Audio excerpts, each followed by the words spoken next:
même si Tchernobyl est sans aucun doute l'une des plus grandes catastrophes de l'histoire européenne, elle va peut-être permettre de faire de grandes avancées en médecine. Depuis que la centrale a explosé, il y a presque 40 ans de ça, presque personne n'a le droit de s'en approcher. En revanche, il y a toujours des animaux qui ne vivent pas loin et qui sont exposés à des niveaux de radioactivité trouvables nulle part ailleurs. Les rayonnements radioactifs sont dangereux car ils peuvent interagir avec la matière et endommager les molécules qu'ils rencontrent. Ça devient très problématique dès que la molécule en question c'est un de nos chromosomes. Si les dégâts sont trop importants pour notre système de réparation, ça finit malheureusement en cancer. Depuis l'an 2000, des chercheurs étudient les populations d'oiseaux et de rongeurs vivant proches de l'ancienne centrale pour comprendre l'effet de la radioactivité sur plusieurs générations.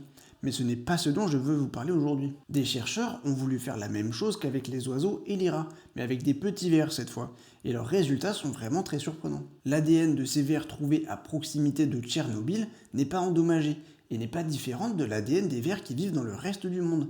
Ce qui veut dire deux choses. 1. Ils ont une résistance extraordinaire à la radioactivité. Et 2. Ils n'ont pas acquis cette résistance grâce à la sélection imposée par leurs conditions de vie hors du commun. Ils la possédaient de base. Les chercheurs n'ont pas encore découvert d'où leur provient cette résistance. Donc il leur reste du taf.